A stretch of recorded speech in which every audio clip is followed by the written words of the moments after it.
back as we continue to paint our city skyline here. We've already painted in the Smith Tower, and we've just completed the King Dome. It's a happy little dome. It's uglier than hell, but it is happy. And now, right next to the dome, perhaps, we're going to paint in a new open-air baseball stadium. Maybe one with a retractable roof and just a gorgeous facility for watching Major League Baseball. But before we continue with that, let's come over here to the Mariners' offices where we can see a baseball player walking out the front door, number 24. He's a center fielder, and he's carrying all of his bags with him, and he's getting into one of those blue airport shuttle vans. Apparently he's leaving town. I guess we don't need to bother painting that new open-air baseball stadium with the retractable roof.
So much.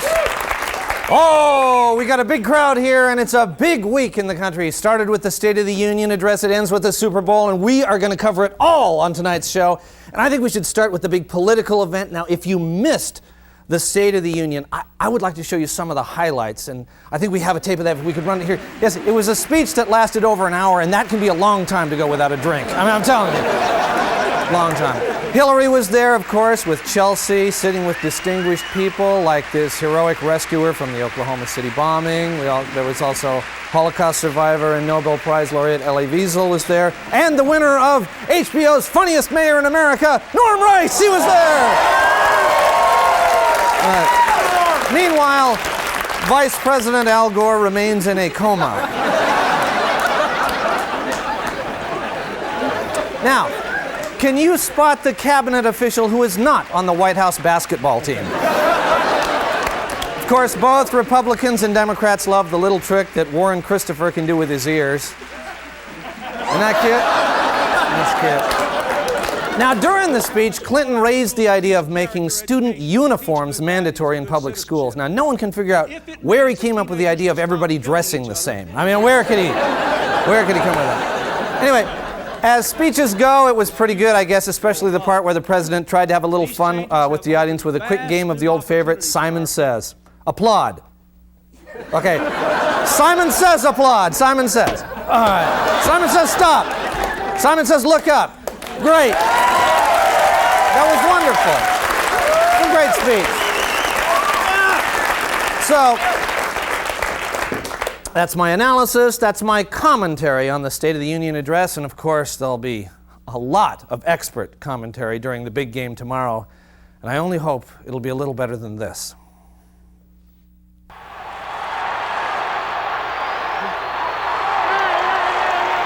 Third and about 2 now. Flea flicker to Billadu. Pass is complete to him, and Billadu is racked up, and he is brought down hard after a gain of maybe 2. And he is hurt, Bob, really hurt. He is down, and he is not moving. This is not good, Bob. And we would not even begin to speculate on the nature of that injury at this point, Jack. It would be pure speculation, Bob. It might be possibly a torn Cartilage, I was going to say. or a ligament. And of course, Jack, you have to hope it is not the anterior cruciate ligament of one of those very valuable knees. Or both of them. But again, we don't want to even speculate on anything at this point. As Bilodeau continues to lie down on that field in what is probably horrible agony. Yes, although he might not actually be, or he might not actually feel a thing, Bob, if he is, say, unconscious. And we don't know if he's unconscious at this point. We don't know, Bob. And we're not even going to speculate on the nature of the obviously severe injury until we know something for sure. An injury that could end his career. But we just don't know. It's impossible to say at this point completely, Bob. Sure it is. And while we continue to wait for some official word, Jack, could you explain what exactly constitutes a career-ending injury? Yes, I'd be glad to. A career-ending injury is exactly that. It's an injury that ends a player's career. Like a broken neck? That's a good example. What about a crushed skull? That would almost certainly be an ending injury career. But again, we just do not know at this point. There has been no indication from the field whatsoever. We're not going to offer you any speculation about this absolutely horrible, potentially life-threatening injury until we know it. It is possible, Bob, although I've never seen it, for a player's legs to actually be detached from his body. Now, you're not saying that's what's happened here, Jack. No, I'm not going to speculate on anything at this point, All right. Bob, but I'm just saying that that is possible. And of course, we know that Bilodeau's family and his close friends are all watching the game right now, back in his hometown. And no doubt worrying and praying for him right now as we all are. And certainly, frightening words and thoughts have to be running through their heads right now. Fracture, contusion, Concussion, coma. vegetable. And of course, you know, down the road, there is the ugly specter of staph, of lockjaw, Anthrax, malaria. Ebola. He will very much be missed, Bob. He was a good one. He certainly was a... Wait a minute, he's getting up. He's on his feet, Bob. And he appears to be just fine. He's not even going to leave the game. This is a miracle. Spontaneous healing. An act of God, Bob. But again, we just don't know. And we're not even going to speculate on that at this point. Right. Although, you know, you have to wonder, even though he looks fine now, what may be coming for Bilodeau, Jack? Internal bleeding is certainly possible. Brain swelling or hemorrhaging, maybe? Sure, maybe brain That certainly could happen.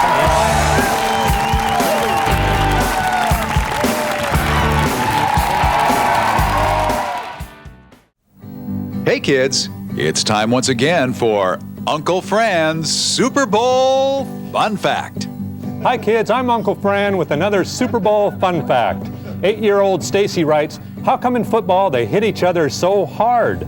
Well, Stacy, that's because football is ritualized violence. It reassures people that force is the best way to solve problems while allowing them to get a vicarious thrill from watching people smash each other's faces in. Plus, if they don't hit each other, then it's not really football. It's just 22 guys jogging around for no apparent reason. So remember, Stacy, the fact that most football players will suffer pains that will haunt them the rest of their lives is not your concern. You just sit back and enjoy the game. So long, kids. This is the State of the Household Address. Now, here is the head of the McPhee household, Walter McPhee. Thank you. Thank you. Good to see you. Thank you. Thanks for coming. Thank you for coming. Good to see you. Good to see you, Louise. Thank you. Thank you. Thank you all. Wife Louise, Grandma, Grandpa, Walt Jr., Trudy, and little Willie. I'm glad to be here with all of you, especially you, Louise, who, as you all know, has come under a great deal of criticism lately for some questionable transactions with the Visa card. But I want to say here and now that Louise is a good wife, a fine mother, and makes the best darn potato salad this household has ever seen. The state of this house is good, but frankly, in need of new paint. And it is my promise to you that I will paint it this year! Yes, there is much to be pleased about. The VCR is working well and is no longer flashing 12. Both cars are running okay. The garbage disposal is working again, although, as you know, we lost a hamster in there through circumstances we do not need to go into again. And according to the man from Roto-Rooter, the septic tank will not need pumping for 2 more years! Also, I have just been advised that beginning next month, our house will now be included in both the Domino's and the Shakey's delivery areas! Yeah! Yes, we can be proud of the work we have undertaken and the actions that we have accomplished together. But there are also tough choices and difficult decisions ahead if we are to meet our goal of a balanced budget. These measures will not be pleasant. They will not always be popular, but we must do them! We have closets of perfectly good clothes and shoes, so I say, let's lose that weight. Let's trim down and get back into the clothes we already have. The era of big Nordstrom's bills must end now! And beginning next month, we will drop HBO and the Disney Channel and switch to basic cable service only. Boo! Boo! Our environment, and specifically our driveway, must no longer be dominated by a 35-foot motor home. It must move! Walt Jr. can no longer live here for free, continuing to depend on this family's welfare, but must get on his feet, get off his ass, and get a job!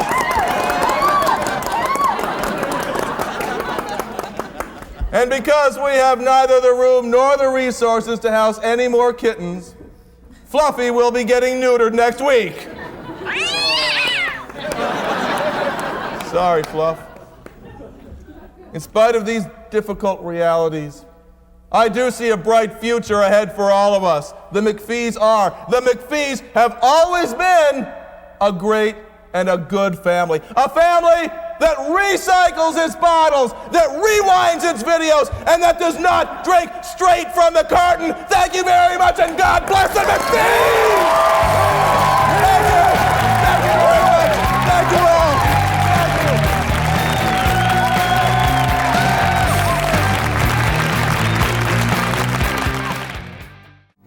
Hey kids, it's time once again for Uncle Fran's Super Bowl Fun Fact. Hi kids, I'm Uncle Fran with another Super Bowl fun fact. Some of you have asked what it means that Dallas is favored by 14 points.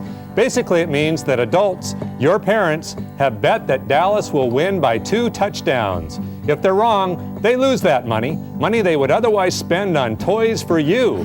Why do they do that? Because they're trying to add just a tinge of excitement to what Henry David Thoreau called their lives of quiet desperation. So remember, when you don't get the new Donkey Kong, it's because your parents are frightened creatures caught in the cruel downward spiral of a life they little understand. So cut them a little slack, okay? So long, kids.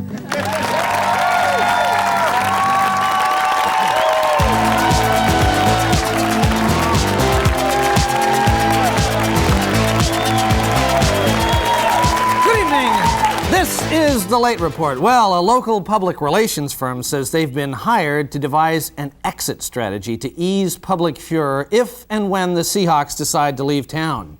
Another PR firm says they've been hired to create a public furor if and when the Seahawks decide to leave town. Governor Lowry drove to the Tacoma News Tribune this week to complain about their political cartoonist, Chris Britt, who he mistakenly thought had dated Lowry's harassment accuser, Suzanne Albright. Britt was startled by the governor's visit, but eventually calmed him down by teaching him how to draw Popeye. The Penny's store in Auburn is closing its doors after 73 years. A spokesperson for Penny's said, apparently, over the years, Auburn men have lost interest in buying clean underwear.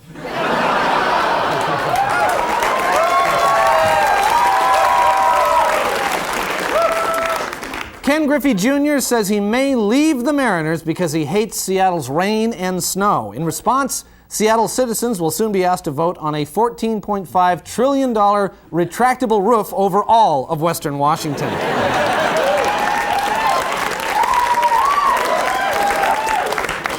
A Meet Your Valentine party will be held on February 9th at the Bellevue Hyatt and is sponsored by the American Singles Organization and Great Expectation Video Dating. The party is for single people who need to hire a company to get a date. Jimmy Hoffa Jr. campaigned in Seattle last week for president of the International Brotherhood of Teamsters. Hoffa said that he liked Seattle so much he'd like to return someday, perhaps as part of a cement block in the new Mariners Stadium. And now, a personal comment from Nancy Guppy. Nancy? Thanks, John. Hi. Thank you. Thank you very much. Hi there. I'm Nancy Guppy, and my car was stolen 2 weeks ago, and even though it was found, I'd like to speak to anyone who might be thinking of stealing it again. Okay, this is my car. It's a 1989 Nissan Sentra. Now, sure, it's a decent car, but is it really the best car you could be stealing? I mean, it gets horrible gas mileage, the defrost doesn't work, and if you have a lot of friends or gang members to drive around, boy, will you be cramped. This, however, is our producer Bill Stainton's car, a 1992 Saab. It has a nice design, plenty of space, and great steering in case you need to run from the police. Also, it's painted dark blue, which is very inconspicuous and has never been in a wreck.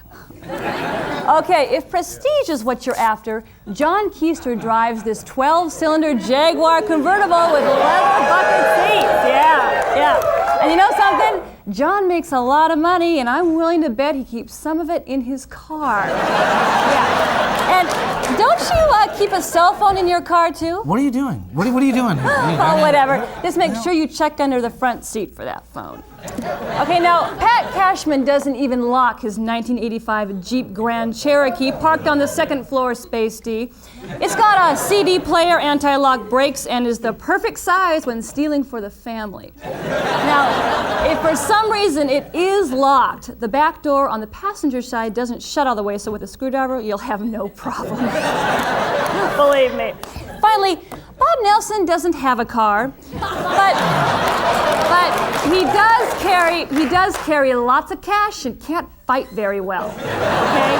Now, Bob rides the number 20 bus every day at 5. So in conclusion, I'm not saying go steal a car or beat up Bob Nelson. I'm just saying consider your many options before you steal from me. Thanks. Very nice.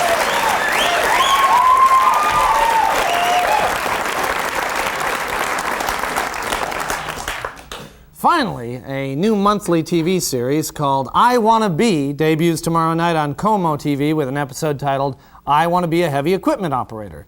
Next month's episode, I Wanna Be Ken Schramm's Human Chair. This has been The Late Report. I'm going out to lock my car, but I'll be back in 2 minutes.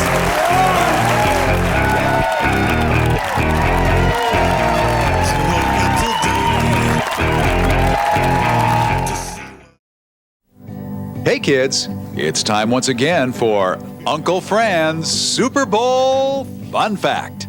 Hi kids, I'm Uncle Fran with another Super Bowl fun fact. Some of you want to know why Dallas is now considered the NFL's most hated team. And you ask, is it because Dallas killed our 35th president, John F. Kennedy? And the answer is no, even though most cities with pro football teams have managed not to kill a single president. The real reason is that the owner, the coach, and the players on Dallas are all complete jerks. So remember, hate Dallas because they're jerks, not because they killed one of our most beloved presidents. And enjoy the game. So long, kids.